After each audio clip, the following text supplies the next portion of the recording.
Halo semuanya, di sini saya ingin menjelaskan mengenai pencemaran tanah atau yang dalam bahasa Inggris disebut soil contamination.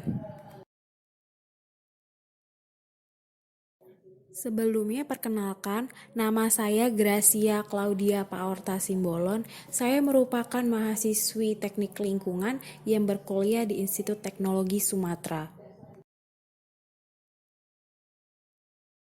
Sekarang, mari kita bahas apa itu pencemaran tanah. Pencemaran tanah adalah masuknya bahan kimia beracun, yaitu polutan atau kontaminan, dengan konsentrasi yang cukup tinggi di dalam tanah, sehingga berpotensi menimbulkan dampak yang merugikan bagi manusia dan ekosistem. Nah, mengapa sih kita penting untuk mempelajari pencemaran tanah? Tanah adalah salah satu komponen alam yang sangat penting untuk kelanjutan hidup berbagai makhluk hidup. Bahkan, segala jenis makanan manusia mayoritasnya juga berasal dari tanah. Jadi, kebayangkan kalau tanah tempat kita mendapat makanan tercemar.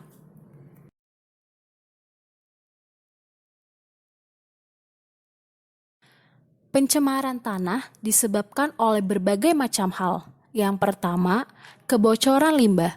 Sebagaimana telah disebutkan di atas, limbah adalah salah satu komponen utama penyebab pencemaran tanah, baik itu limbah padat maupun limbah cair. Sebenarnya, dalam berbagai proyek industri, limbah telah diolah sedemikian rupa sehingga bisa cukup untuk dibuang ke lingkungan.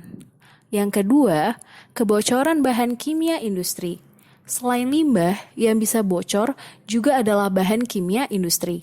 Sekalipun bukan salah satu komponen utama, namun bahan kimia ini sama berbahayanya, sehingga harus tetap berhati-hati. Yang ketiga, penggunaan pestisida yang berlebihan. Menggunakan pestisida untuk mendukung berbagai aktivitas, baik bisnis pertanian Anda, memang tidak apa-apa. Namun, perlu diperhatikan untuk mengaplikasikannya sesuai kadarnya saja. Jangan sampai ada kelebihan takaran yang signifikan. Yang keempat, masuknya air tercemar ke permukaan tanah. Aktivitas industri mengakibatkan air tercemar oleh limbah dan berbagai bahan kimia. Pada akhirnya, air akan meresap ke dalam tanah sehingga tanah pun ikut tercemar. Kecelakaan kendaraan pengangkut minyak. Ketika minyak tumpah, tentu saja akan menyebar di seluruh permukaan. Jika sudah begini, tentu saja pencemaran tanah juga akan terjadi. Yang keenam, air limbah penimbun sampah. Sampah yang ditimbun terlalu lama memang sangat tidak baik. Air limbah penimbunan sampah akan meresap ke dalam tanah dan mengakibatkan pencemaran sehingga perlu untuk diperhatikan. Dan yang terakhir, disebabkan oleh bahan-bahan yang berakibat pada pencemaran tanah seperti merkuri, seng, nikel, arsenik, tembaga, dan lain sebagainya.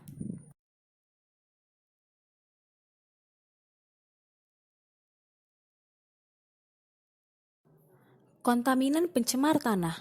Kontaminan pencemar tanah terdiri dari 3 macam. Yang pertama, limbah logam berat. Limbah logam berat termasuk golongan limbah bahan berbahaya dan beracun atau B3, sehingga diperlukan penanganan khusus sebelum dibuang ke lingkungan. Limbah yang mengandung logam berat atau heavy metal mempunyai toksisitas yang tinggi, sehingga dapat mematikan organisme. Limbah logam berat diantaranya adalah timbal atau Pb, merkuri atau Hg, arsenik atau As, seng atau Zn, dan nikel atau Ni, yang biasanya berasal dari aktivitas pertambangan, pembakaran batu bara, aktivitas pengecoran, dan kegiatan konstruksi. Yang kedua, hidrokarbon poliaromatik atau PHS, bersumber dari aktivitas pembakaran batu bara, emisi kendaraan, akumulasi pada tanaman dan sayuran yang ditanam di tanah pencemar, asap rokok, kebakaran hutan, pembakaran pertanian, dan kegiatan konstruksi. Limbah minyak adalah buangan yang berasal dari hasil eksplorasi produksi minyak, pemeliharaan fasilitas produksi, fasilitas penyimpanan, pemrosesan, dan tangki penyimpanan minyak pada kapal laut. Yang ketiga, herbisida atau insektisida, berasal dari kegiatan pertanian dan berkebun. Senyawa kimia yang digunakan sebagai pestisida merupakan bahan pencemar tanah yang persisten, yang dapat bertahan selama beberapa dekade. Penggunaan pestisida mengurangi keanekaragaman hayati secara umum di dalam tanah.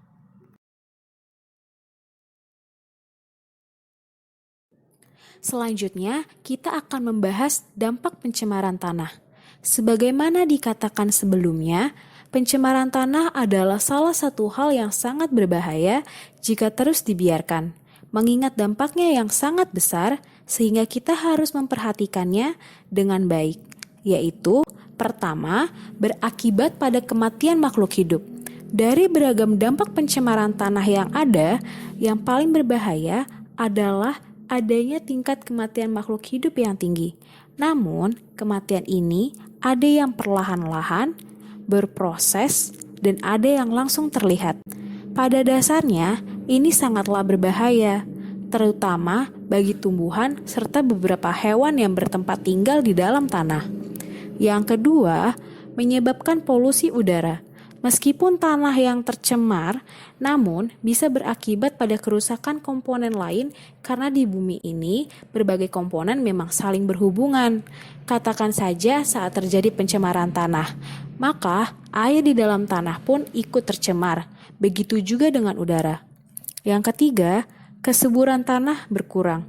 Untuk akibat yang satu ini, tentu saja sudah tidak bisa dihindari. Ketika terjadi pencemaran tanah, di mana tanah tidak lagi murni, tentu saja kesuburannya pun akan berkurang. Jika sudah begini, maka akan banyak aspek kehidupan yang dapat terpengaruh, seperti bidang pertanian, dan tentu saja akan mengalami kerugian. Selain itu, tumbuhan pun akan terhambat perkembangannya. Yang keempat, ekosistem ikut rusak. Dengan adanya pencemaran tanah, ekosistem pun bisa ikut rusak secara perlahan-lahan. Hal ini tentu memprihatinkan mengingat terdapat banyak sekali komponen ekosistem di dalam tanah. Pengelolaan tanah umumnya dimaksudkan untuk menjaga kualitas tanah dan lingkungan serta meminimalkan dampak dari aktivitas manusia. Dalam pengelolaan tanah dan air tanah, ada beberapa kegiatan penting yang perlu diperhatikan, yaitu pertama, karakterisasi atau mengumpulkan informasi dan data dasar mengenai tanah dan air tanah di wilayah yang ditinjau. Kedua, memperkirakan dampak dari suatu kegiatan, di mana keterkaitan antara komponen tanah dan air tanah perlu diperhatikan. Ketiga, kontrol terhadap pencemaran dan perbaikan atau remediasi tanah yang tercemar. Keempat, kegiatan monitoring. Strategi yang digunakan sebagai dasar dalam teknik remediasi tanah yaitu pertama, mengontrol sumber pencemaran apabila sumber pencemar secara terus-menerus melepaskan polutan. Yang kedua, mengolah tanah dan air tanah yang tercemar apabila sumber pencemar tidak melepaskan polutan kembali. Hingga saat ini, belum ada peraturan perundang-undangan khusus yang mengatur mengenai baku mutu kualitas tanah seperti kualitas air dan udara. Kemudian, apa sih remediasi tanah? Remediasi tanah merupakan upaya perbaikan kualitas tanah atau lahan akibat terjadinya pencemaran tanah yang dapat dilakukan dengan dua cara, yaitu in situ maupun ex situ. In situ adalah pengolahan tanah yang dilakukan langsung di lokasi. Pembersihan in situ lebih murah dan lebih mudah untuk dilakukan dibandingkan pembersihan ex situ. Teknik in situ umumnya dilakukan apabila lokasi terkontaminasi berada jauh di dalam tanah atau secara teknis sulit untuk diambil atau dilakukan penggalian. Misalkan pencemaran tanah atau aquifer atau yang disebabkan oleh NaPl, yaitu non-aqueous phase liquid. Pengelolaan in situ juga dilakukan apabila pencemaran terjadi dalam skala yang luas, sehingga menghemat biaya yang akan dikeluarkan. Ex situ meliputi penggalian tanah yang tercemar dan kemudian dibawa ke daerah yang aman, dengan kata lain, pengelolaan dilakukan di luar lokasi pencemaran.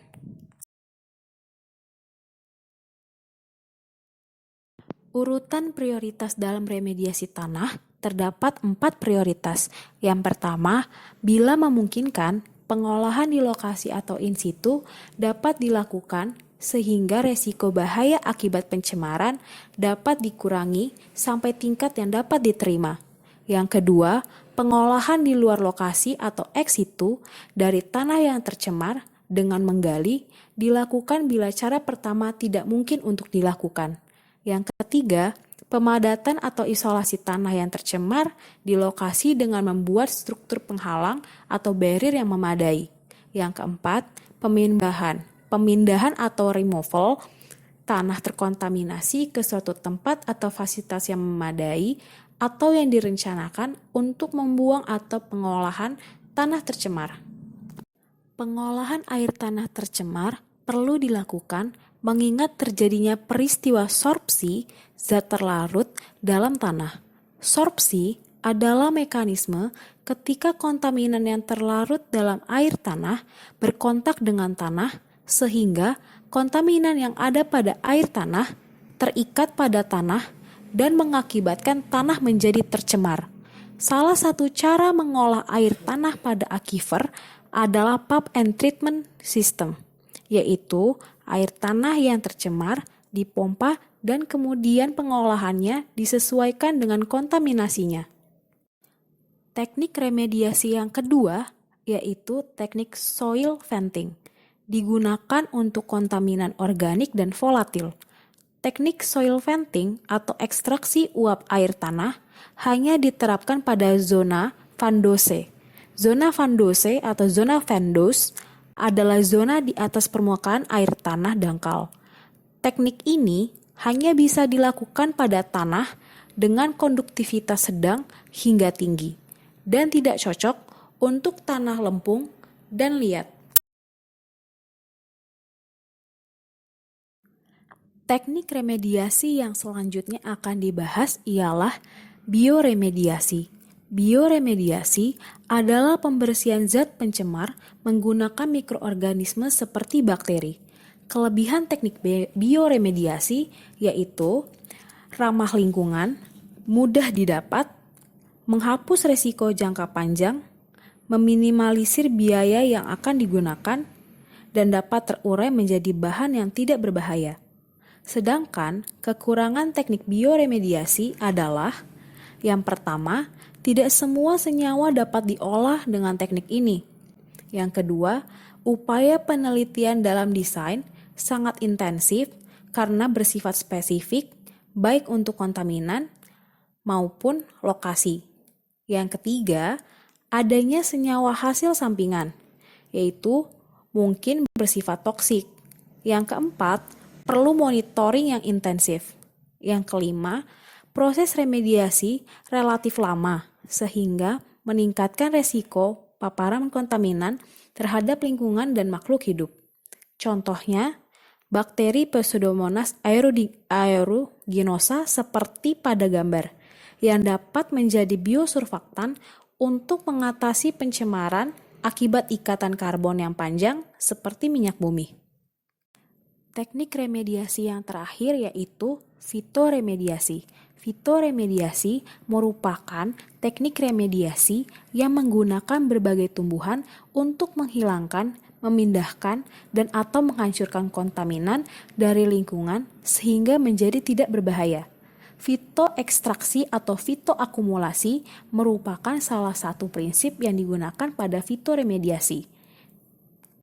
Metode yang digunakan pada fitoakumulasi adalah identifikasi, kultivasi, pemanenan tumbuhan yang diketahui toleran terhadap kontaminan.